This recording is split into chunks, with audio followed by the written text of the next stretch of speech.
everybody. My name is Amy Blingmore Patterson, and I'm the Executive Director of the Connecticut Land Conservation Council. And welcome to Session 2 of the 2021 Connecticut Land Conservation Conference. Today, our peer-to-peer discussion will focus on how your land trust can respond to a changing climate. I want to acknowledge that we in Connecticut are on the traditional territory of the Mohegan, Pawcasset, Wappinger, Pequot, and other indigenous peoples. We take this time to acknowledge the original caretakers of the land and encourage you to spend some time getting to know their cultures and the history of the lands on which you live, hike, and enjoy. As I mentioned on Tuesday, for those of you that were with us, that this is our second virtual conference since 2022. They've been going fine, but the good news is that we are planning to return to Wesleyan University in March for our in-person 2020 annual conference. Stay tuned for those details as we unroll the same, and we're super excited about that opportunity, and our fingers are crossed tightly that it'll all happen just as it has in the past. As with every conference, we rely tremendously on the generosity of our sponsors, and this year is no exception. We are grateful to our lead sponsors, Eversource Energy, Audubon Connecticut, Aquarian Water Company, Connecticut Forest and Park Association, Connecticut River Gateway Commission, Donosky and Associates, Karen and Fazio, the Land Trust Alliance, the Larry London Foundation, the Housatonic Valley Association and Litchfield Hills Greenprint Collaborative, Little Green Light and Landscape, the Nature Conservancy and the Trust for Public Land, as well as 17 other organizations, including many land trusts, who chose to continue to support us as we offer this alternative conference format, and we are super grateful for that. The theme of our 21 conference, Voices from the Field, What is a Land Trust Now?, was born out of the conversations we have had with so many of you, particularly throughout the past year and a half. When many of Connecticut's land trusts organized 20, 30, even 50 years ago or more, your mission was clear: protect and steward property with significant natural, cultural, and scenic resources in perpetuity. But as we fast forward to 2021, and as you forge on with that mission, and you have done that incredibly well, while many of your boards contemplate succession plans and organizational sustainability, you do so against a backdrop of enormous environmental and societal challenges: racial injustice, a global call to action to conserve the Earth's natural resources before it's too late, and the climate crisis. With these and other issues around land and water continuing to evolve, so too must Connecticut's land trust, which is super exciting, but it's also challenging. And that is so much of what I have heard from you over the past year and a half in particular. For today's session, we are joined by your Connecticut Land Trust peers to dive specifically into how land trusts are responding to the climate crisis. It's now my honor to introduce our roundtable participants. I'm going to call out your names, starting with Kip, and we'll go in alphabetical order by the land trust or organization that you are representing. So again, for those of you that have just joined us, please, if you are not a panelist, please turn off your screen and mute yourselves so that we can really focus on our roundtable participants and give them the spotlight today.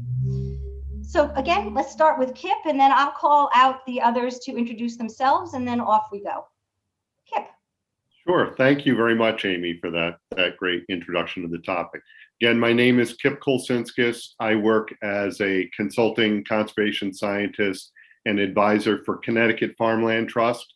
And for those of you that may not be familiar, Connecticut Farmland Trust is a statewide land trust that specializes in conservation easements on farmland, and also manages the Connecticut Department of Agriculture's FarmLink program, which matches farmland owners with farmland seekers. I've been working on climate change adaptation strategies with the agricultural community for quite some time, and most recently was able to participate in the Natural Lands and Working Lands and Natural Lands Working Group for the GC3. So thank you for the opportunity. Thanks, Kip. And next, Herb. Thank you, Amy. Thank you for allowing me to be a part of this conversation. My name is Herb Virgo. I'm the founder and executive director of the Kini Park Sustainability Project. The Kini Park Sustainability Project started in 2016, and it is a community-created organization that focuses in the area of urban forestry, and urban agriculture education. On the urban forestry side, we manage the trail system in Kini Park. We also manage a milling operation, and we host workshops on forest health and forest management for community members. On the urban agriculture side, we teach a little bit of everything from beekeeping to mushroom production, maple syrup tapping, aquaponics, hydroponics, composting, and a number of other activities as well. Our underlying purpose is to just reconnect people to the healing power of nature. And we use all these different activities as a tool to draw people back into the green space of Kini Park here in the city of Hartford. Thank you so much, Herb. We're delighted to have you as well. Next, Tony from Lyme. Go ahead, Tony. Hi, I'm Tony Irving. I'm past president and current preservation chair for the Lyme Land Conservation Trust. I'm a member of the Town of Lyme's Open Space Committee, and I chair the federally designated 8 Mile Wild and Scenic River. And I'm a principal, along with my business partner, Star Childs and Ecos Environmental Consultants. Thank you, Tony. And Catherine. Hi, everyone. My name is Catherine Rossen. I'm the Executive Director of Northwest Connecticut Land Conservancy, previously known as Weantanog. For those of you who don't know, Northwest Connecticut Land Conservancy is a regional land trust based in Kent, Connecticut. We cover all of Litchfield County and northern Fairfield County. We're the largest land trust in Connecticut, protecting 12,500 acres of land in 17 different communities. This includes 21 public parks, 30 working farms, and more than 3,000 acres of land for rare and endangered species. And I am delighted to be here today.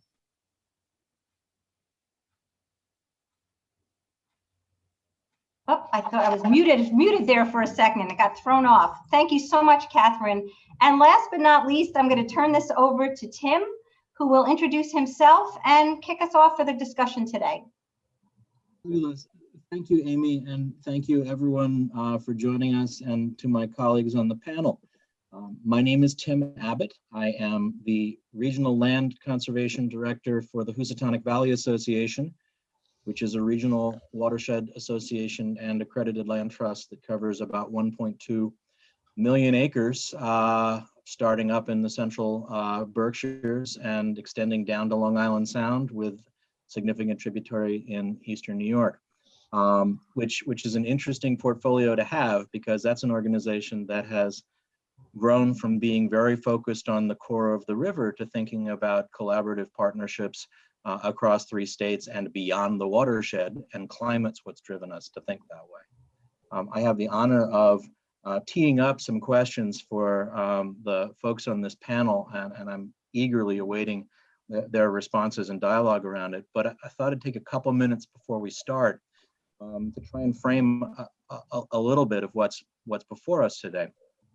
Like Kip and like Amy, I was privileged to be part of a working group for the Governor's Council on Climate Change last year. That one happened to focus on forests, and a lot of discussion about resilience, adaptation, mitigation, natural climate solutions, whether management can help, where things might be best left alone, how our forests are functioning. Lots of big questions that came out of that group.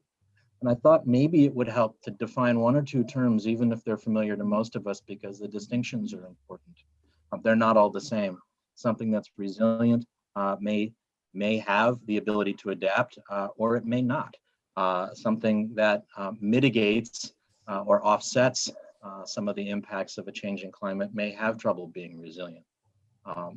When we talk about resilience, we are talking about natural communities and larger habitats persisting over time with the least amount of loss of structural integrity, loss of species diversity for what they are.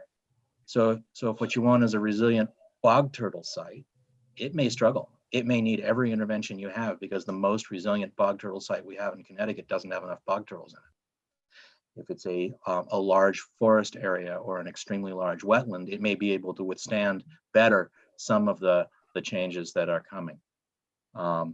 Adaptation fits into that, and in the working group, we lumped the two, but there's subtle differences because adaptation may be possible with intervention, or it may be possible with buffering and less intervention. It depends what we're talking about and what we're managing for. These are challenging questions for land trusts and for larger entities alike, but they're important because it's about what we value and what we hope will persist over time. And every model you look at is talking about loss. It's talking about loss of overall species diversity. Where I am in Northwest Connecticut, we commonly think of it as having about a quarter of the state's biodiversity. We can't yet quantify how much of that is at risk, but it's a significant portion of it. And worldwide, if you look at some of the projections, we're talking about, in nightmare scenarios, half the species going extinct. Are there things that we can do at the scales that we work that use both natural climate solutions in terms of encouraging things to grow and buffering them from disturbance, and interventions that help to either offset and mitigate some of those changes or help them adapt and be resilient? Those are the most interesting questions. One other thing about forests that's, I think, important to keep in mind: Connecticut is really good at growing old trees. We have a lot of them. We don't have the oldest ones. We don't have the youngest ones, but we have a lot of older trees. And so there's a distinction between what we can store for carbon, and those old trees definitely store a lot, and what we can draw down or sequester, and younger forests do that better. So as we think across the state, what our trees are good at, it's remarkable. Holland County is #1 out of 65 counties in New England for above ground garbage storage in terms of metric tons per acre. And Fairfield is 3rd, and Litchfield is 4th. But they may not be drawing things down as fast as younger forests. Those are complicated questions, but they're ones that we all get to address. And that's just dealing with forests. Wetlands and coastal areas and urban green space and habitat connectivity is all part of that. And I'll leave you with this thought before we launch into the questions with other folk. Back in Governor Rowland's administration 20 years ago, or almost 20 years ago, the state did two rather large things. It set a 2023 goal for protecting 21% of the state, and it directed $80 million out of its budget surplus, matched by $10 million from the Nature Conservancy, to conserve 15,000 acres of forest land, of watershed land. The Biden administration is calling for protecting 30%, not of the country, but of the resilient habitats in the country. What does that mean for us? What does that mean at your land trust scale? What does that mean for the state? What are we going to need to do together if those are meaningful goals that we want to reach? With that, I'm happy to turn over the conversation to the panel and launch with a first general question. And that is, how is climate change impacting your conservation work and the communities you serve? What do you see that's changing? What are those effects from your perspective where you are? And I'll open it up to the panel. Sure. Thanks, Tim. This is Kip Kolsinskis, and I'll give it a shot at the first question here. So again, Connecticut Farmland Trust has a mission of protecting working lands. And again, farmland preservation has been a priority in Connecticut since the passage of the Purchase Development Rights Program back in the 70s. And though, due to the impacts of climate change, I think everyone realizes it's more critical than ever. So drought out west, hundreds and thousands of acres that are going to go unplanted this year, stretching all the way down to South America. And parts of the South are going to be too hot for crops and people. So Northeast is going to be one of the few regions that's going to have an adequate climate for people and for many forms of agriculture. Sometimes we're going to have not enough water, other times we're going to have too much, but in general, we're going to have adequate water and an adequate climate for agriculture. And we also have 24% of the population and only 7% of the land base. So I think that thinking about where our food comes from, how we manage our organics and keep them out of the waste stream. The New England Food Vision puts forth the idea of New England trying to account for 50% of our food needs. And that would take 6 million acres of land. And in New England right now, we only have about 2 million acres in production. So from a food security standpoint, not only from natural disasters and other climate change impacts and pandemics, and of having a more equitable and just food system, really looking at where land is protected and how do we keep farms viable. And then, of course, prime farmland, which are the soils that have the most resiliency to the impacts of climate change, of course, are the easiest to build on for development and large-scale solar arrays. And of course, also, most Connecticut farms, only about 50 to 75% is actually used for production, and the rest are the forest areas, wetlands, floodplains, those other areas. So how those are managed is really important. So I think that Connecticut Farmland Trust it sees itself as having a much more important role, not only for how the agricultural lands are managed and which ones get protected where in the state, but also how the management of those lands as well, and their ability for adaptation and mitigation. So I'll stop there. Thanks. Wonderful. Thank you, Kip. Who else wants to take a swing at this? What are you seeing in the communities that you serve that climate change is affecting? Tony. I'll jump in briefly here because I feel that land trusts are already and have been dealing with climate change without even realizing it. However, it is now clear that conserving forest lands is the greatest tool that land trusts have in relation to sequestration and storage of carbon. I was reading an LTA study from 2015 that reports that land trusts across America have protected over 56 million acres of land, which includes 190,000 acres in Connecticut, and that figure is obviously quite a bit higher today. So land trusts are already doing their bit, even though they may not realize it. The question becomes, are there land management strategies that would further increase these benefits? I don't think so to a significant extent. However, we have to look at it now that the issue of climate change has come to a fore in terms of how land trusts can use their platform to educate and to bring the public into the conversation about climate change on a local level. I guess I can add a little. I would agree with Anthony. Our work started off as really looking at how to improve overall health outcomes of the people in our community, and it wasn't until the GC3 process that we learned how connected our work was to climate change.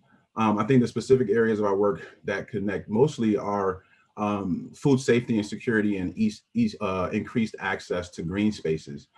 So trying to do more education around nutrient-dense produce production, activating vacant lots, trying to create more orchards, vineyards, community gardens, working with the school system to make sure that their school gardens are operational and there's stewards in the neighborhood that can help support them. This past season, we did a home garden kit where we offered 10-gallon grow bags, 5-gallon hydroponic kits, 27-gallon hydroponic kits, 4x4 raised beds, and 8x4 raised beds out to community members. And we ended up giving over 240 of those out. So small things like that, trying to support the schools and making sure that they have access to local farmers to supply produce to the schools and to students. So those are some of the areas that we've been focusing on for a while, but now understanding the importance of these actions as it relates to climate change. And I'll just say, I think from my perspective as a land trust, that for much of its lifetime has really been devoted to what we would like to consider high volume acquisitions on the average of 9 acquisitions a year over the past 55 years.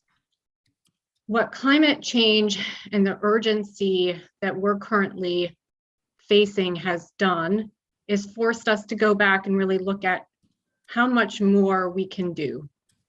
As I look out at conservation across the country, I think there might be no more difficult state than Connecticut in order to increase the pace of conservation. And yet we really must do that. I say that for a few reasons. One, we're not particularly well funded compared to our peers for conservation, either in New England or nationally. We work on an average small parcel size. We're a state that's already been largely subdivided. So over my organization's 12,500 acres, our current 10-year average per parcel size is 40 acres. Our full 55-year average for total for average parcel size per transaction is 25 acres. So when you look at the tens of thousands of acres that still need to be met in Connecticut, need to be protected in Connecticut to achieve a 21% state goal or a 30 by 30 goal, the work is really intense. So, and it requires both additional funding and additional staff capacity to really increase the pace of conservation in order to protect these precious lands that we have now while they're here for protecting. So I have to say, in the past year, that's what we have really been internally focused on, is how can we step up the pace of conservation substantially in order to protect these tremendous natural assets that we have in perpetuity quickly while they're here to do it. So that's what we're focused on in the face of climate change. Thank you. I think maybe I'll use the prerogative of also sharing things I've seen, and they're very intimate. Things like the early amphibian migration in the spring is at least 2 weeks ahead of what it was 10 years ago. Early March is when I start seeing frogs and salamanders on the road. This time they were out March 10th. It was 39 degrees. It was not optimal, but it had rained all day. And there they were. Normally it's the latter half of March is what I would have expected. Likewise, I tap a single maple tree in my backyard and have for the last 20 years. And when I was younger in Dutchess County, New York, used to tap trees with my mom, which we did in late February and early March, but really you could still be doing a lot of sugaring throughout March when I was a kid. Sometimes it ends in February now. Sometimes it starts in the end of January. So there's those two things. And last thing is I caught a rare tick-borne disease a couple years ago, Anaplasmosis, which climate is a factor in, but so are other things. And so the human health questions here are interesting too. That one is nasty. Luckily, it responded to doxycycline quickly, but it felt like malaria, which I've also experienced. So the impacts on our health and well-being, as Herb was talking about, also mean different, perhaps, vectors for pests and pathogens that affect us, as well as things like our forests and our farms. Anyone else have something they'd like to add or respond to that one of their colleagues had to say? Kip, looks like maybe you. Sure, yeah. A couple of comments. One, this morning, and maybe some other people were on as well, of the Resilient Connecticut work that's being done through UConn.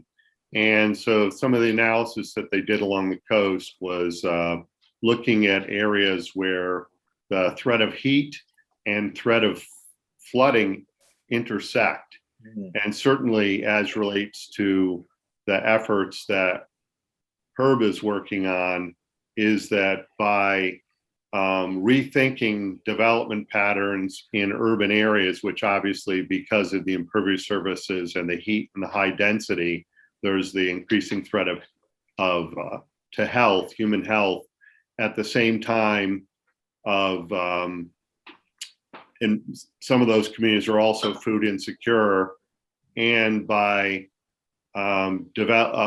when there's an opportunity to do something different as far as the land use. So whether it's a vacant lot or tearing down an old house or use of a brownfield, of rethinking where we can have multiple benefits. So whether it's a community garden or farm there, or restoring floodplain functions, or planting trees and grass to help cool that community, I think there are those kinds of solutions that can, the real sweet spot is where you can have adaptation and mitigation at the same time. And I think there are a lot of those opportunities because, of the development patterns in Connecticut. When you were speaking, and also when Herb was speaking, and I kept coming back to the public health piece of this, one of the really amazing discoveries for me, being part of the forest working group and being focused on large forests in Northwest Connecticut as my day job, was how important urban trees are at the scale of an urban tree. Sometimes one tree in the right place for the health and well-being of everyone around it, and how demographically it's jarring when you look at New Haven, for example, and the parts of that city that are well vegetated, and the amenities and the benefits that accrue to the people in those areas, and the parts that are not. And I'm wondering, Kini Park is huge, Herb, but what is your sense just in general on the urban treescapes value and maybe also impact in those communities? I think it's extremely significant. I think the issue that we faced in Hartford, especially with Kini Park, the city of Hartford Parks Department, I mean, they had staff of hundreds of parks workers back in the day. And I think right now we're averaging around somewhere 50, if I'm being generous, for over 2,000 acres of urban forest. The good side of that is that when we travel in the park and do tours and hikes, there's parts of the forest that have kind of preserved themselves and have been resilient, have rebounded from development. But then there's other areas that just aren't safe. There's a lot of widowmakers along the trails, a lot of illegal dumping that has been there for decades. So the funding and the resources don't match the need or the potential of these green spaces to keep these communities safe and healthy and addressing the issues that are presenting themselves as a result of climate change. So figuring out a way to kind of close that gap is where we really need to be focusing right now. We have a question, the third on our list, that's really going to come down to gaps, and I'm going to come back to that point and ask folks to circle back to some of the ones they've identified. I'm going to quickly call out a couple things I'm seeing in chat and move on to the next question. There are a bunch of voices talking about the need, if we want to achieve what's in the green plan, if we want to achieve the pace of conservation that's required to really exceed what current capacity and resources and maybe even imagination have done. There's a call for a really good list of things that individual land trusts can do to help mitigate or make their lands more resilient, and perhaps we'll get into some of that in the second question. There's an acknowledgement of invasive plants and pathogens and pests assisted by climate change, exacerbated by them. As is often the case, climate is sort of the great magnifier, right, of other stresses, whether it's what's killing all our ash trees, or the movement of species, or where we're choosing to move. But climate's always that engine there. So great stuff in the chat. We'll try and get back to some of that in our responses. Perhaps to the next question, which I pose this way: what do each of you see as your communities or your organization's responsibility and opportunities to mitigate the impacts of changing climate, or adapt to it, or build resiliency for those resources and communities that you serve through various actions? So that's a two-part thing. Obviously, what's your mandate? What's your ethical responsibility or your organizational responsibility? But also, what are the near-term or long-term actions that you think are possible or needed, and that you may be undertaking? Catherine, you want to jump on that one? Yeah, I'd be happy to start. So I'll say what we did at our organization, and really you'll probably hear a refrain in the kinds of comments that I share, that we really are a working land trust, that a large part of our mission day in and day out is protecting new land. So what we began doing was first mapping all of the climate resilient lands in our service area so that we could start to analyze which properties had already been protected and which were still most important to protect. The good news is, a lot of great work has already been done. And then, but when you look out on the landscape, just in our service region alone, and just in part of our service region, in fact, that we're focusing on, there's about 50,000 acres of high quality conservation land still available for protection. So we very much look at how do we prioritize our work, including climate resiliency as a top criteria for new acquisitions. For land trusts that are interested in taking a look at how to do that for their own service region and don't have the data elsewhere, I like to suggest the TNC's climate resilient mapper, which if you Google that, you can go right to their website and you can drill down into your community and begin to take a look at the climate resilient lands in your town if you'd like to do that. So that's a very low tech and easy way for land trusts to begin to take a look at that. In addition to acquisitions, I think it's so important for the conservation community to communicate the importance of the work that we do and do that collectively. I've come out of this period of the pandemic where I think there's a greater national sense of the importance of taking action on climate change, but also socially seeing this sort of wonderful, it's come out of a very difficult experience, but wonderful resurgence in the value of natural lands in our individual personal lives. And so I think just as important as doing the day in and day out work of conservation that many of us do, most of us do as land trusts really well, is also making sure we spend time talking about why it's so important for our community's health, our nation's health, and our global health. Conservation is no longer a nice thing to do. It's really an essential thing to do. We need to do this to protect our health long-term as a species, as well as protect against climate change. So communicating those values and the importance of this work is also really essential.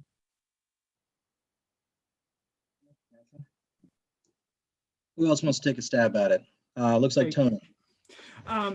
I think one thing that has to take sort of front row here is that most land trusts do not manage their lands. Hopefully they can protect and preserve as many lands as they can, but once they have them, they generally don't manage them because most land trusts are volunteer organizations. So what it really comes down to is let's protect the lands and then we can let the forests grow on their own, which in itself is a workable strategy. On easemented lands, it's not quite as easy because obviously the power of management lies with the landowner. And also some of those easements don't even mention climate change in them because climate change wasn't an issue back then, which is why it's important on new easements that language incorporate best management principles is tied to maintaining and enhancing forest structure for both the sequestration and storage of carbon. And I'd like to also get, and I think we'll probably get into this a bit more. The question then becomes is, now that I've said all those sort of negative things, is there a larger role that land trusts can perform that is doable and will make a difference? And if I can follow up to clarify, a larger role in stewardship, a larger role in the kind of conservation planning that people do for their properties and for their easements, that sort of thing? I was basically throwing that out as the question, Tim. Okay, thanks. Well, before others give their thoughts on what it means within their own mandates and experience. Maybe the people would like to react to what Tony had to say. Kip.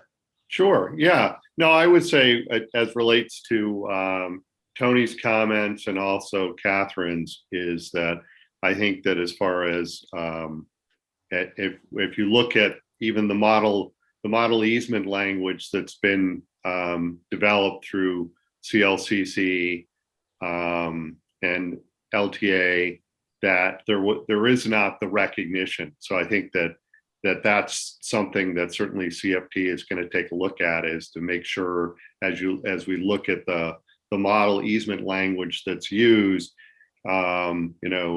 does it reflect the importance of management and also management of working lands, of the opportunity for the flexibility, because for agriculture to be successful in a changing climate, it needs to be able to adapt. So that might mean structures. It may mean on-farm processing. It may mean additional impervious surface. And it may mean that there are certain parts of the landscape that need to be managed differently. So whether, there was something in the chat there about floodplains flooding more frequently and not at the same time of year as they used to. So, up in Vermont, they've been successful somewhat in increasing the riparian buffer that doesn't get farmed. So I think that that's important to recognize. The management strategy may have additional importance for agriculture to be successful and also for mitigation adaptation. And that this is an opportunity to really develop the messaging, as Catherine was talking about, to the general public and to donors and policymakers of the benefit of our work and the ecosystem services and the benefits to human communities.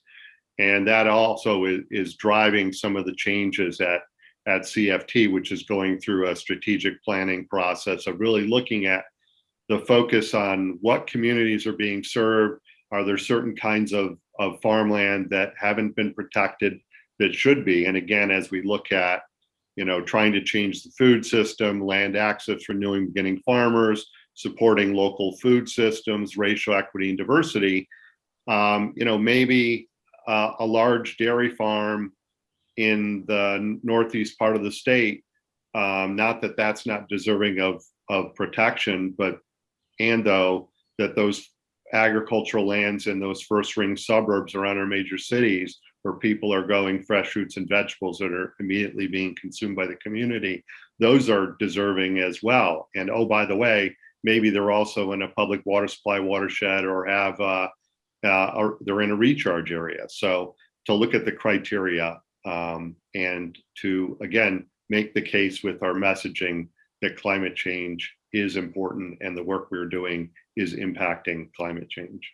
That's terrific, Kip. It's a good segue to Herb, who I imagine has some thoughts on that and related topics.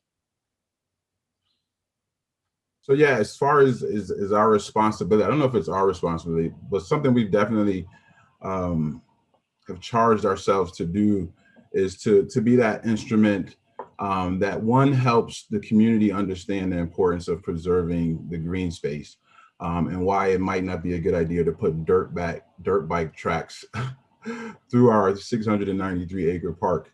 But then also being able to communicate the needs of the people to the conservationists who wants to eliminate all of the parking lots in the park, so trying to be that in between that helps with that communication between those two groups. That's something that we've done and we will continue to do.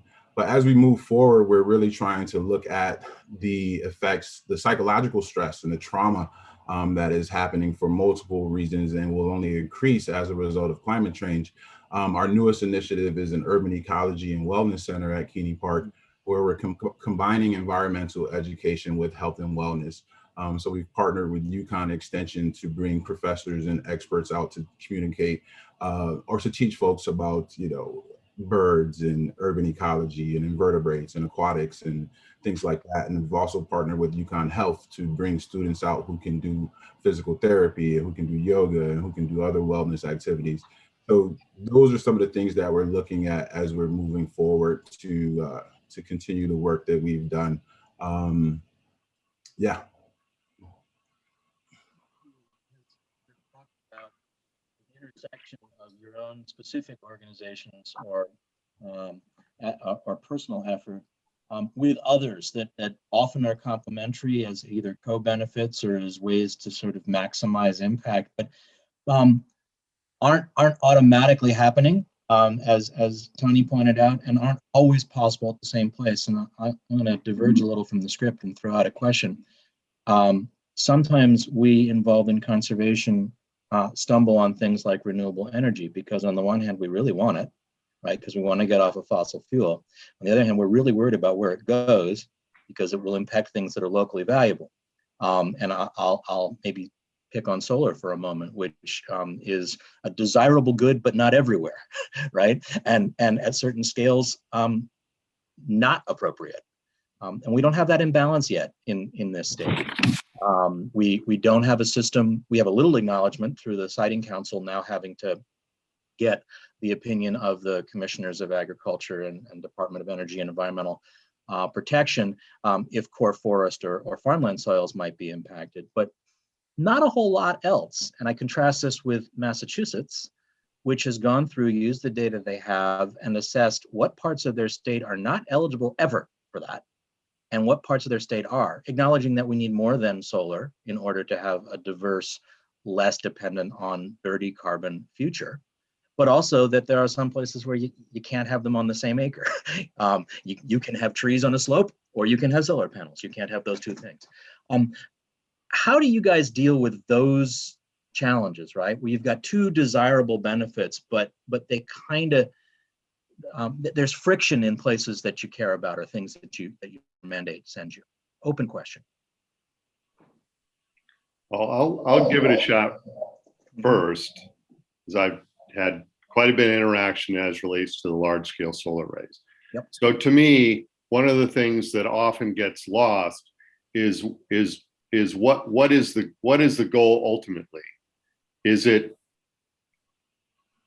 cheap renewable energy? No. The goal to me is sustainability, that we get to stay on this planet and not have to get into a small stinky spaceship and find another one. So if you look at the goal as being sustainability, certainly, climate change is, and dealing with climate change is a component of it, but there are many other components to sustainability on this planet. So we know that we need to change the food system, that the globalization of the food system, and I won't get into a lot of detail, is really not working well for many people.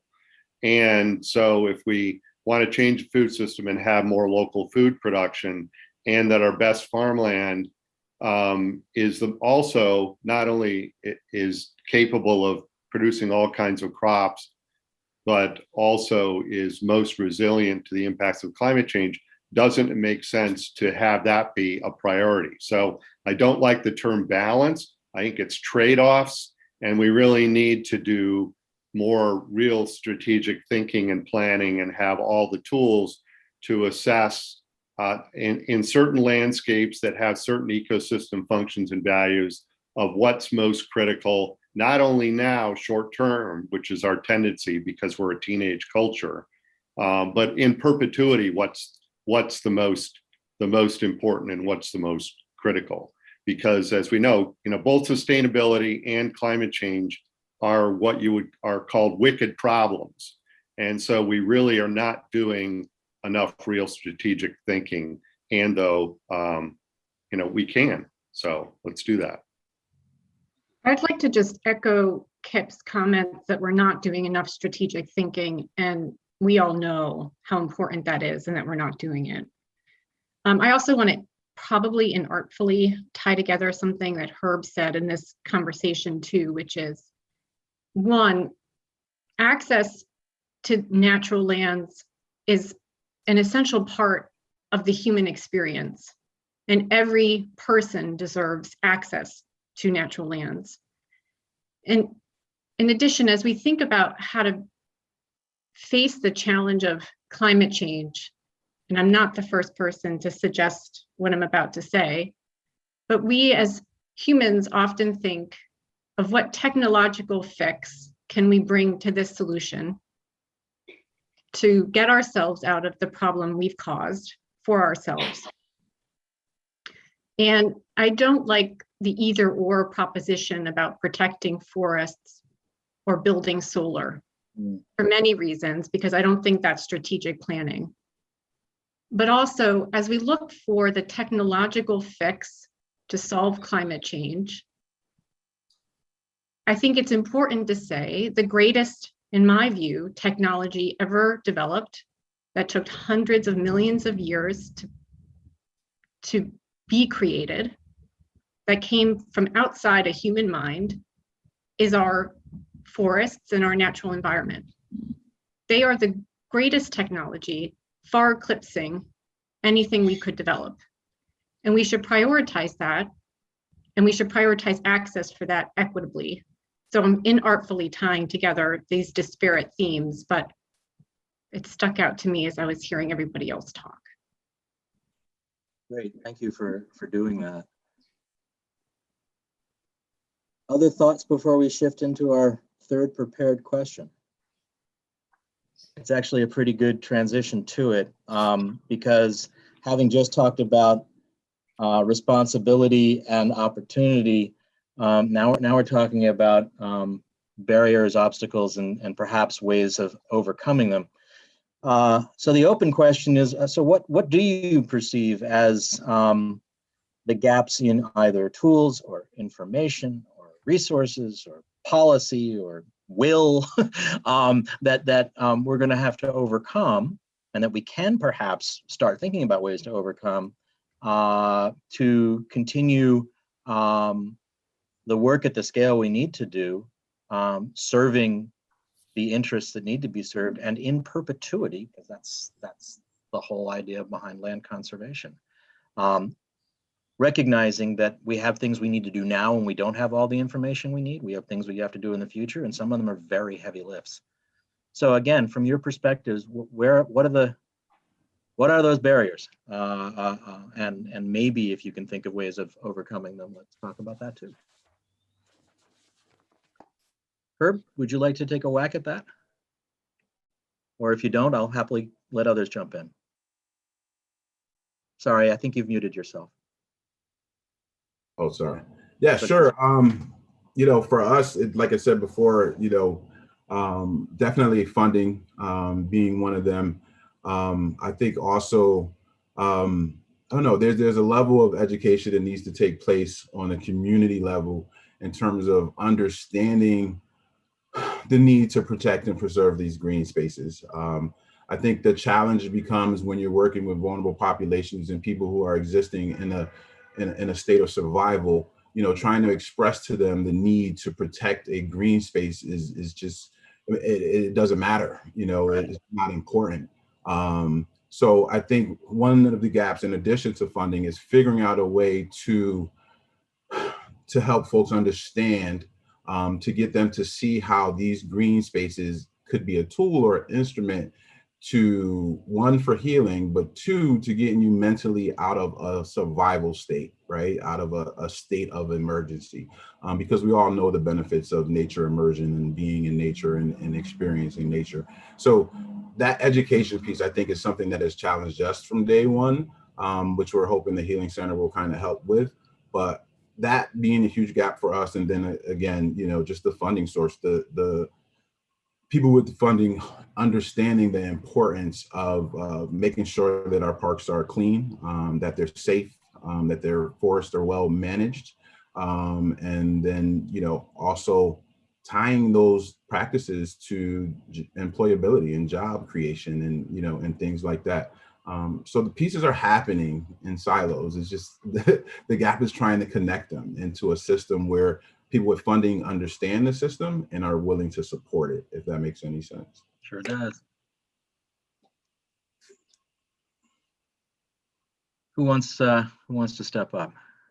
Well, I can throw out some sort of obvious gaps or things that we need, and sort of building off what Herb said, but additional funding for new land acquisition, both state, for the state itself, as well as for land trusts, is essential because very nuts and bolts, because we work on an average per acre transaction size in Connecticut that's pretty small. You need additional staff capacity either at the state level or within land trusts in order to increase the pace of conservation. There's only so many transactions an individual or volunteer can do on an annual basis.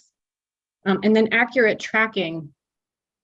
We have really inadequate data on what lands are protected where in the state in order to even do something so basic as to accurately measure our goals. We do a pretty good job here in the northwest corner, thanks in large part to HVA and the green print. We do better than most, but if you look out across the rest of the state, there's a real need to better track that. It's not glamorous, but it's really important work in order to be able to measure your progress. So those are just a few suggestions. What do you think, Tony? Yeah, Or Kip, either one. Why don't we let Tony go and then we'll have Kip. sure. Well, as I said before, that the primary role of land trusts is to protect land, or at least that is the attitude in which most land trust boards come to their mission, should we say. Not much happens after that. And also, as I said before, that's because they're volunteer organization and there's not really a lot they can do except for maybe some invasives removal or other sort of small scale issues like that. So it's really the land itself that is the most important thing from a climate perspective. Obviously, in order to get land, you need money, as Catherine has pointed out, but you also need the public input, which for local land trust is obviously key if you're going to raise money in order to acquire properties. So being able to relate to and connect with your constituency is probably the most important thing if you are able, or if you are going to be able to sell that resource. In other words, why is land is important. So the question of climate change is really just one more opportunity to speak about and to promote the values of open space. So it comes down to education and using your land trust as a platform to speak about how climate change is already impacting our forests and how local communities can affect climate change through land protection efforts. So it's, in a sense, it's a question of refocusing the message to now incorporate carbon sequestration and storage as yet one more but critical rationale for continued open space protection.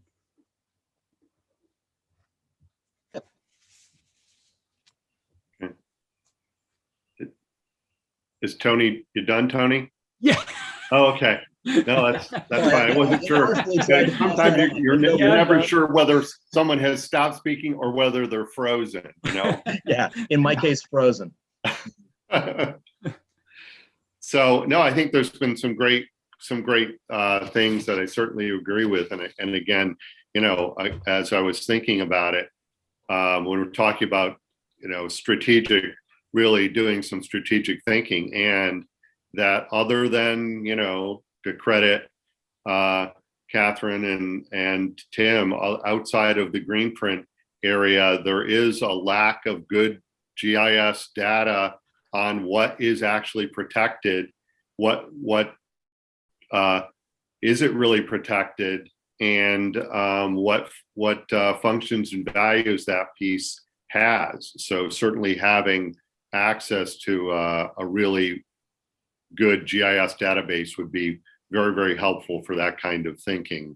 And increasing the pace of protection. I mean, particularly as the World War II's generation is passing on, that land is coming down into families, and so a lot of them are not sure what they're going to do with it.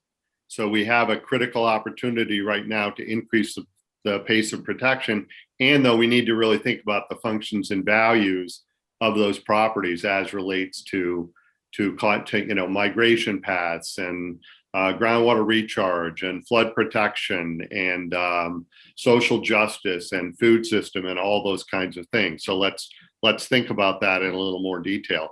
Let's look at how we might fund ecosystem payments, so that whether it's management practices on forest land or urban land or agricultural land, create incentives and disincentives, but again, with ecosystem market incentives to get people to do something different as far as their management strategy. As it looks at our easement language, I think our easement language, both with the PDR program and the Deep OSWA, that needs to be relooked at and probably updated for land access, of keeping land affordable, of option to purchase at agricultural value. And then two last things is what was mentioned before, of money for technical assistance to landowners and communities. It doesn't, to either protect land or manage land, you need to have some professional expertise and people whose full-time job is to do that. And then of course the messaging is really important, that we develop the right messages to the right communities, that they understand the benefits and also the costs of not taking action. So I'll stop there. Great list. Maybe I'll add a couple of thoughts too before we transition to the open part of the forum. I'm old enough to remember T-shirts that said "Better Living Through Chemistry."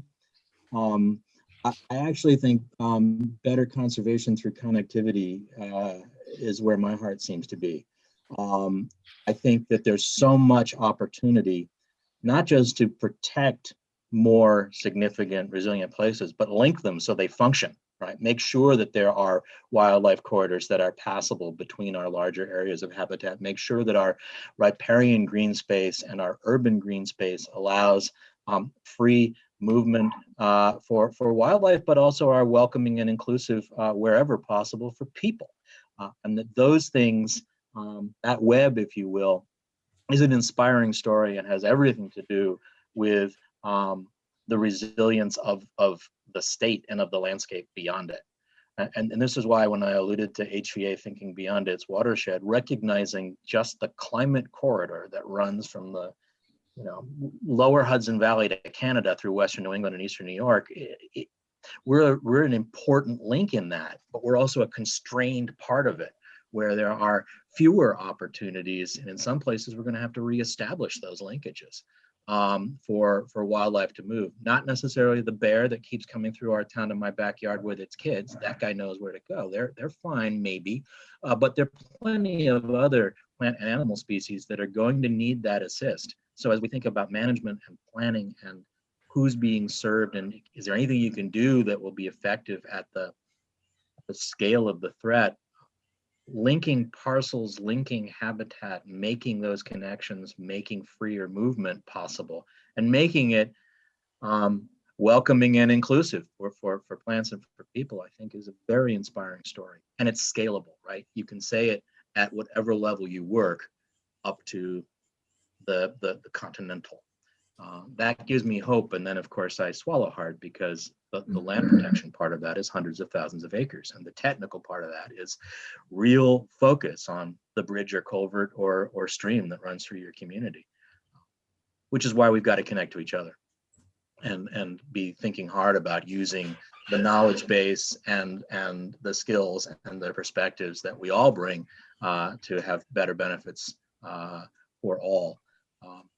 I learn more every time I sit and speak with someone like any of the people really on this panel than I do just in my own head. I'm always making connections. The rest of us do too. And at the end, it's a political question, right? It has to matter in order for there to be policy and funding.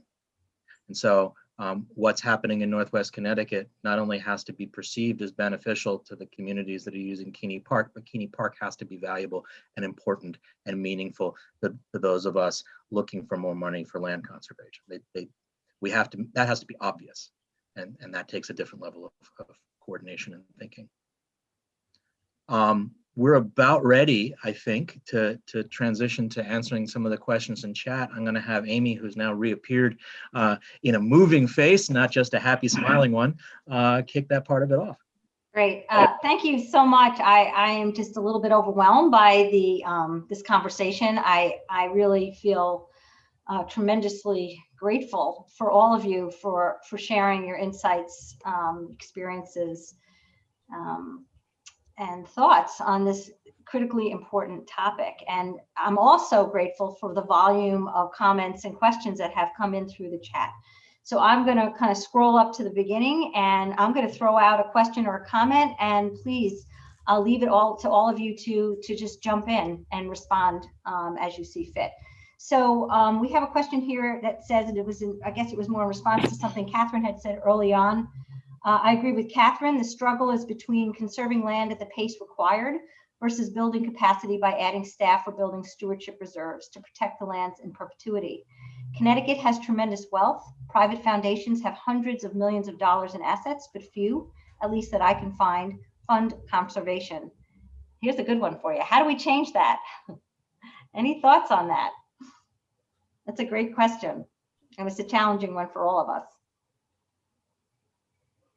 Any thoughts about funding and looking to the private sector?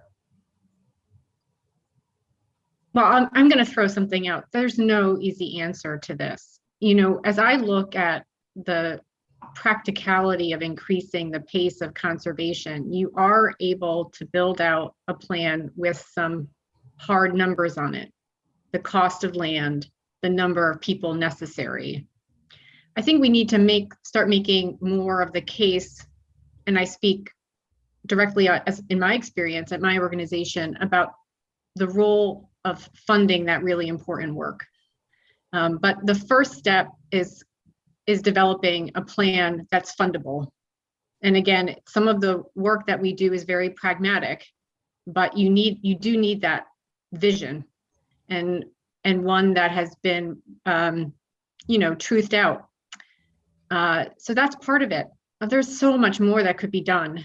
And there was actually quite a bit in the chat that I'm sure we'll get to about other ways to achieve things like a 30 by 30 goal in Connecticut that are outside of traditional conservation, like fee protection or conservation easements. So there are a number of strategies for us to be looking at in order to achieve these goals.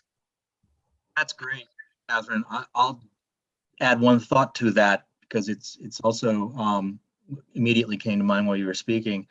Some of those strategies are sort of limited duration protections, term easements that expire in 10 or 15 or 20 years, or deed restrictions that don't get renewed. And some of them are landowners who right now are willing to do things that are positive on unprotected land, but that also are adding other benefits. And a nice example of that was an award that was given last Friday by the Greenways Council to the owners of Norbrook Brewery on the Colebrook Norfolk line, who have miles of privately owned but publicly accessible mountain bike trails and disc golf, and find that that's what attracts people to their enterprise, right? So there's a public-private partnership that is no permanent conservation, but a very conservation-minded business that has seen how it's good for its bottom line. Great, thank you. I'm going to move on here, but feel free to circle back if something comes to mind that is triggered by additional conversation here. So this is more of a comment, but I think it's a really it's a good opportunity for all of you to talk about some of the connections that you have with your communities, and that is municipalities need to become educated about climate change and land conservation. In my experience, municipalities seem unable to look beyond the town line and to work cooperatively with other municipalities and land trusts. So getting to that issue of collaboration and cross-boundary work, and we have regional land trusts here, but we also have an urban land trust here represented by, or an organization represented here by Herb, and I know that partnerships are truly very important. So any comments on that comment? This is, again, I'll throw this out. In one place I've seen municipalities come together and collaborate, even though they're working on something internal to the town, but have shared some cross-town municipality conversations that I actually thought were quite helpful. Was towns that are completing the sustainable CT work have begun to coordinate that process together and learn from each other. And then through that process, in some communities, I see this positive educational benefit of having gone through that collective effort, thinking about how as a community they can be more sustainable.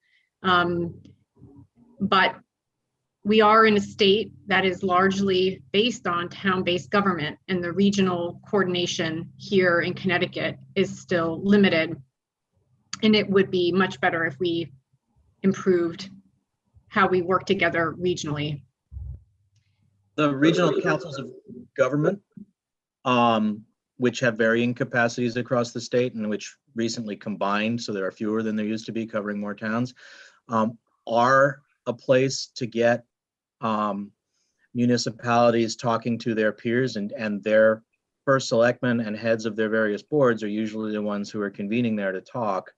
We've found on some projects, regional trail connectivity, let's say, that you can reach a lot of them and have them see shared interests beyond their municipal boundaries working through that. The other thing is that collective purchasing is something they are used to, buying road salt together so it costs less. So how do you talk about that in terms of shared lands that cross municipal boundaries but that are part of the same system? You know, this leads to a comment that came in, and it's really a great follow-up to what you're talking about, not only in terms of regional collaboration and partnerships with your community, but thinking more holistically about communities and their health, and how when you work on transportation infrastructure, for example, you can be thinking about it beyond the roads and sewers and other, you know, the technical infrastructure that we rely upon, but thinking about it in terms of land conservation and wildlife, etc. So this comment, which came from Connie, says, for municipalities, conservation may be framed in the context of transportation infrastructure issues, including roadway improvements that can help us improve wildlife passage through replaced culverts, diminish erosion and pollution due to flooding, improve connectivity to town centers using all-access trails, as an alternative to other transportation modes, and citing communications infrastructure so as not to compromise natural ecosystems. So I think when we get to that earlier question about working with towns or how do we educate our towns, etc., it's getting involved with some of the more holistic planning elements of our communities. So any comments on that? Terrific comment that Connie put out there. I guess that, you know, again, I think unfortunately we don't have the level of planning expertise that we need at the municipal level, and the home rule is killing us in so many ways. But though, you know, is there the possibility that we can use the making an impact on climate change of, you know, mitigation, adaptation, resiliency, as was just suggested? Can we use that as a tool for communities to better understand how what happens in their community is either positively or negatively impacting somebody else in the state, not only now, but in the future? So can we use it as unifying tool and language that, you know, so whether it's changing the food system, protecting water supplies, public access, reducing healthcare costs for everyone, you know, can we use what we know needs to be done? Can we use that as a unifying tool to get municipalities to work across town lines? Excellent. Tim, you want to weigh in on that one, and then I'll move on to another question. Go ahead. Actually, Tony, you had something to say. Oh, Tony, go ahead. There's a contrast between local and regional land trusts. Regional land trusts have more of a holistic view of the landscape, whereas local land trusts are generally confined by their municipal boundaries. One of the fortunate aspects or outcomes of the 8 Mile River Wild and Scenic designation was bringing these various towns together to look at the land from a regional perspective. Now, the advantage that the local land trust has is manpower. In other words, if you add up all the manpower in each of those local land trusts, that's quite a lot of manpower that has direct connections with their towns. So local land trusts, although they may not be able to look at things as broadly as a regional land trust, they do, on the other hand, have more of an intimate relationship with their town and with the people in those towns. So they are sometimes in a better position in terms of land conservation within their towns to be sort of more productive and successful. Sometimes it also means that the land trust has to rethink how it serves its community when there's a surprising conflict. If a swamp with beavers on your property produces a flood across a town road, you have an opportunity to talk with the town about conservation, but you also have an opportunity maybe to help the town with their problem, even if normally you'd say, sorry, that's your road and this is our swamp.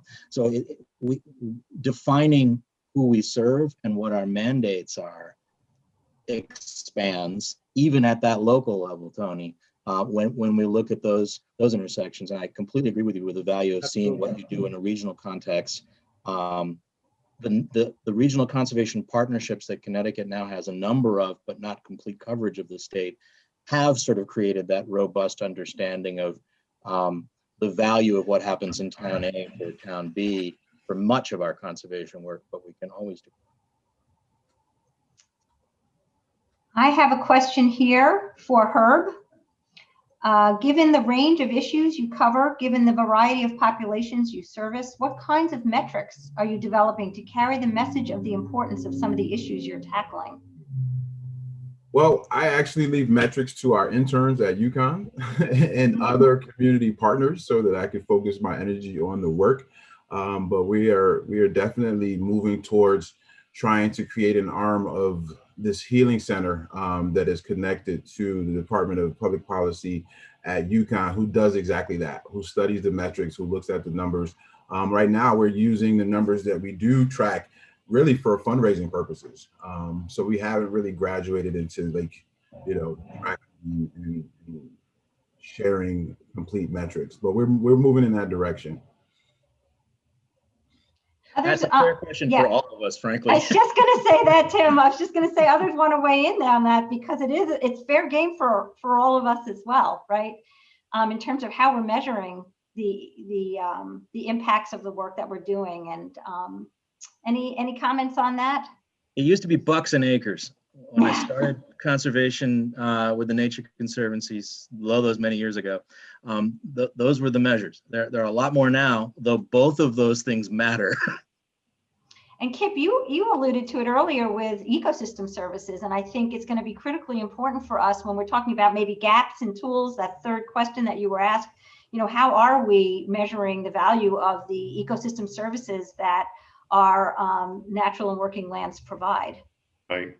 So, right. And again, I think that having from a land trust perspective, really understanding where that parcel or your parcels that you have control under, whether it's fee simple ownership or easement of where they sit in the landscape, and an idea of what ecosystem services are being provided, I think can help create the message and the metrics for whatever audience. So whether it's a funding proposal or a donor, or for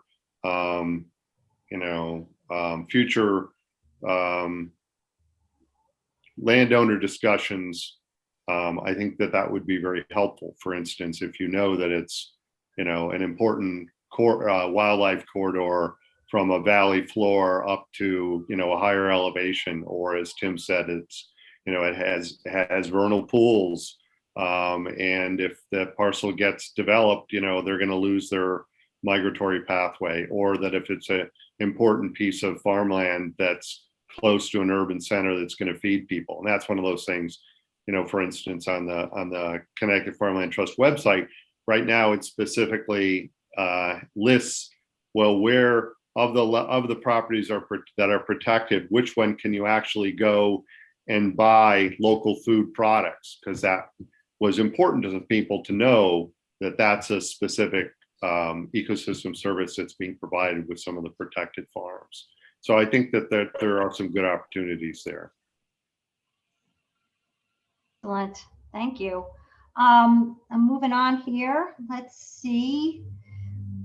So this goes back to a couple of the comments earlier about solar siting. And it is more of a comment, but it might be one that you want to reflect on a little bit more. And it says rooftop solar should be targeted. Lots of empty roofs out there where the electricity is needed. And for those of us that participated in the GC3 process through our subgroups, and again, had the opportunity to talk a bit about solar siting. Any comments, further comments on that? There it is, duh. There are Sure. incentives. Yeah, Kip. Oh, Tim, go ahead. I didn't realize you were talking. Oh, Tim froze on us again. Okay. Go ahead, So, Kip, and then he'll unfreeze. Yeah. Hopefully. So I think what's important would be to take a step back. And again, I think there was an undue focus on reducing emissions and acceleration of renewables. And we know those are both important goals. And though the place that you're going to get the biggest bang for the dollar is energy conservation. So before you talk about renewables, whether it's energy production, whether it's renewable or non-renewable, you really need to be putting as much effort as possible on energy conservation.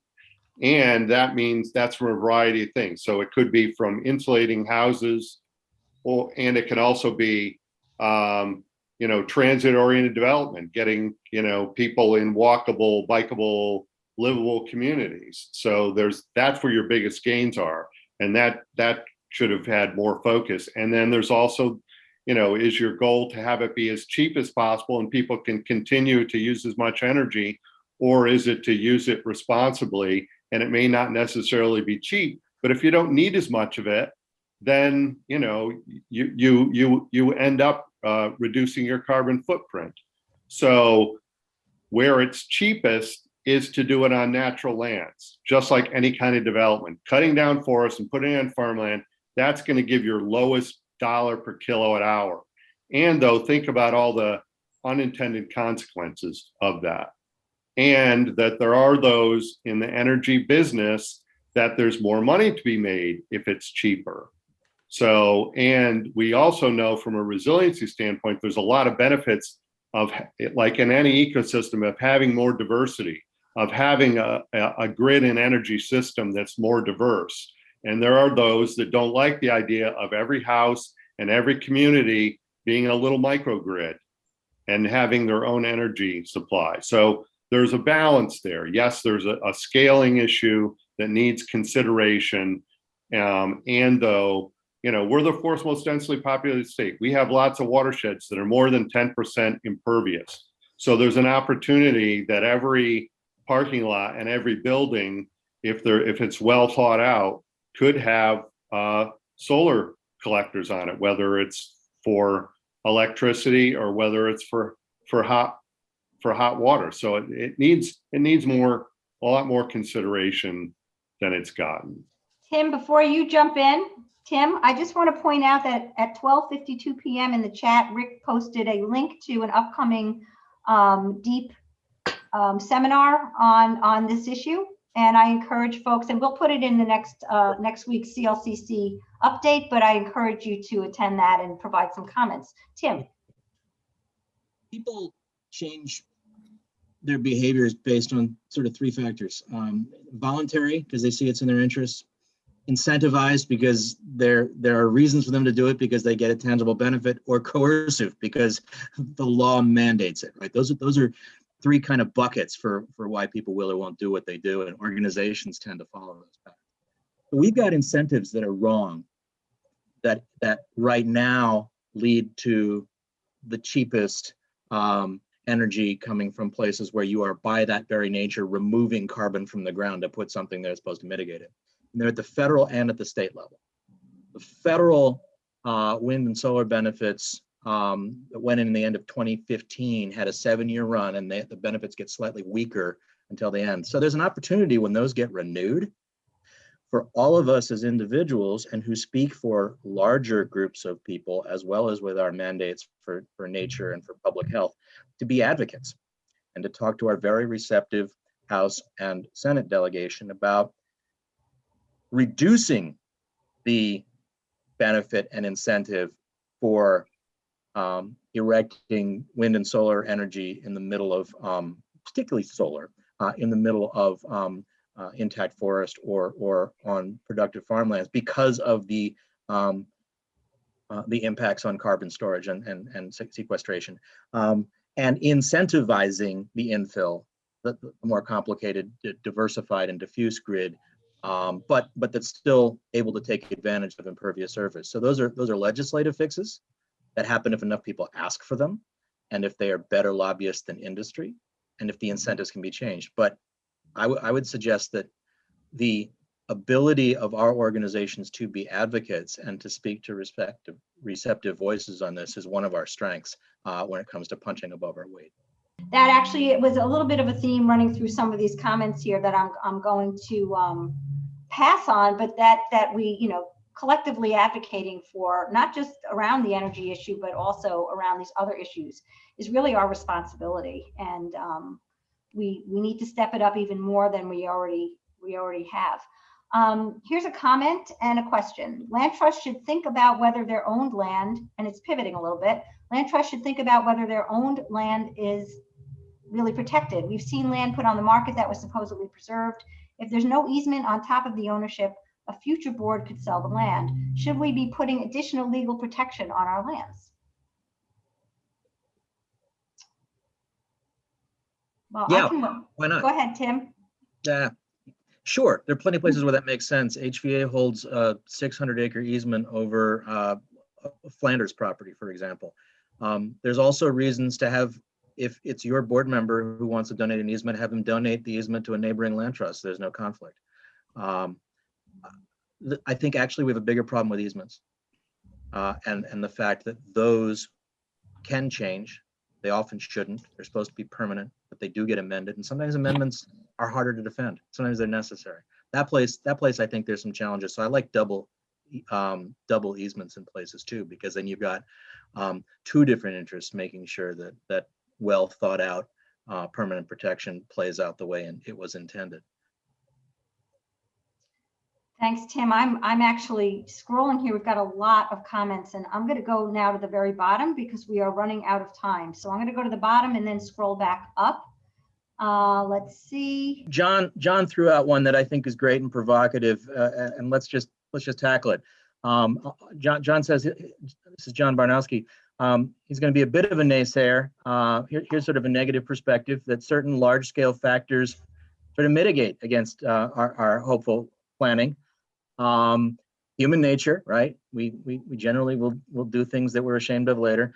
Money, the great motivator, and let's be honest, the generally privileged status of land trust members and environmentally concerned citizens, and that those are obstacles. And I guess I'd respond and say, if we let them be, yes, they are.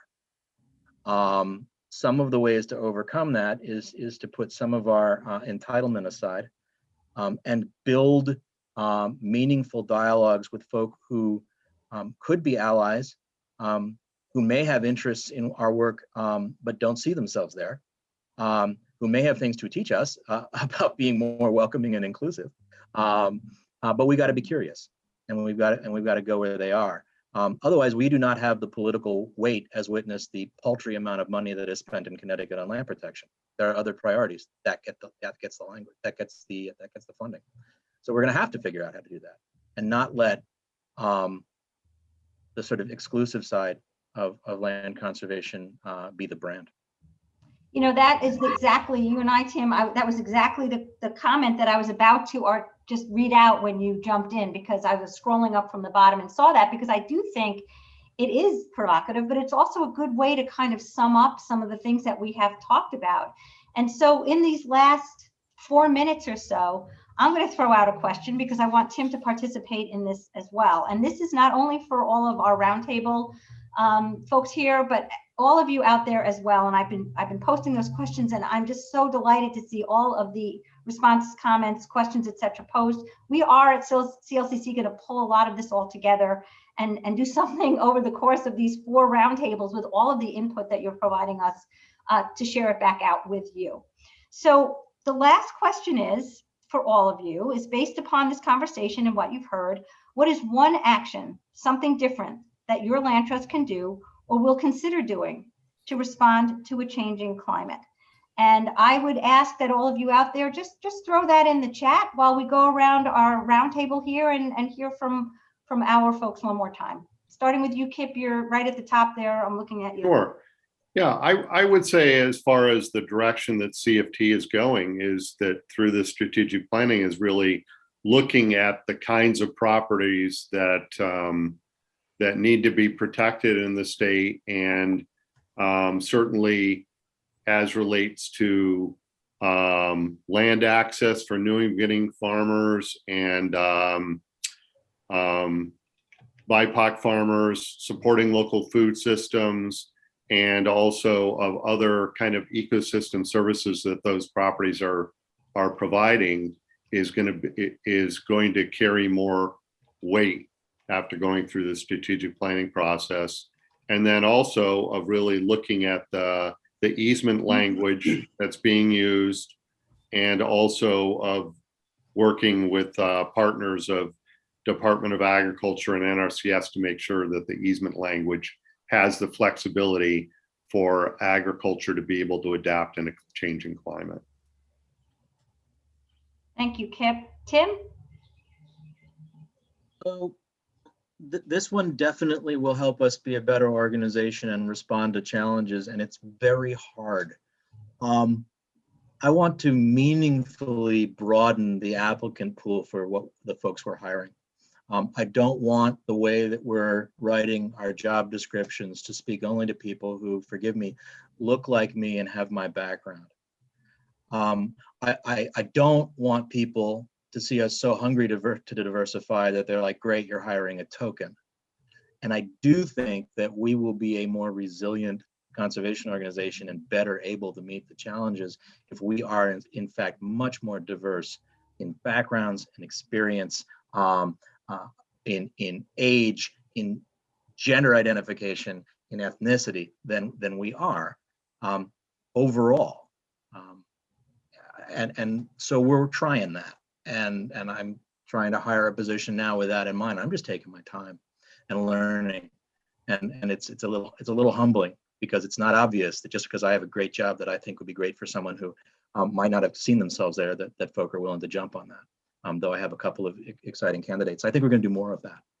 I think we have to be relevant in the future. Thank you, Tim. Catherine? Oh boy. First of all, it's honestly truly inspiring to read all the comments and also hear everybody speaking. So I think one thing that I thought about doing differently, really based on this, because resources are so limited. You always have to make hard choices about what you invest in and what you don't. So I think, boy, I'm going to try to do better communications, because I think I probably become a little too internally focused on the pragmatic aspect of our work. And we do need to be more strategic, communicate locally and statewide, and then use our communications effectively to make change. But I just want to say it's a little of a bit of a tangent, but I'm so motivated by this conversation. And for anyone who questions why we do this or whether we could succeed, I just want to say, if not us, then who? I'd rather try and fail than not have tried. So I'm so proud of this tremendous group. That's all. Thank you, Catherine. Herb? I'm actually, not as if we don't have enough on our plate already, but I want to definitely create more opportunity to connect with different land trusts throughout the state and the region, and create space in our park to host conversations with these land trusts and the people in the community that we serve. I think that would go a long way in connecting these pieces that are kind of operating in silos throughout the city and throughout the region. use nature to heal these conversations and these relationships, literally. Well, I've got about 130 of them for you. We'll start at the top and go from there, Herb. We'll continue talking as we do. And let's wrap this up. And I realize we're about a minute late, but we'll be finished in just a couple of minutes. Hang in there with us. There's so much here. Tony, finish it up for us. Well, I don't know if I can finish it up, but I think the thing that is one of the great things that is lacking when we have these conversations is the understanding of and the role of science. And I don't think that our boards have enough science and an understanding of it, because the boards obviously need it as part of the decision-making process and also as part of the education process, because it is the boards who are disseminating information out to their constituency. And if you are going to sell a resource, which is what land conservation is, if you're going to sell it, you've got to have the tools, and which includes science, in order to accomplish that. Thank you so much. I'm gonna wrap this up because it's 1:32 and we're just a little bit behind. But I just want to thank all of you in this roundtable. Tim, for your phenomenal moderating skills, just absolutely terrific, and for all of your time and sharing your expertise and the inspiration today. And I want to thank everybody out there who joined us today for this virtual conference. Like I said, next year we'll be back at Wesleyan, I hope, but in the interim, we will continue to have these types of conversations to keep us moving forward. Next week, we will be hosting 2 more of these conference roundtables. On Tuesday, Rebecca Dahl, our program manager, will be leading a conversation with some really exciting, dynamic young professionals to talk about next generation leaders and their thoughts on taking action and getting involved with land conservation issues. And then finally, on Thursday, Kevin Case used to be with the Land Trust Alliance, now with Mohonk Preserve, will be facilitating a conversation with leaders from out of state. And I really hope that you will not miss either of those days. They are going to be tremendous conversations, just like this one was today. So with that, thank you all so much for joining us today, and have a wonderful rest of the day, and get outside. It looks pretty nice out there. I plan to do so later. Take care. And I'd ask my panelists, just hang on for a minute. Thank you all so much. Have a great day. Thank you.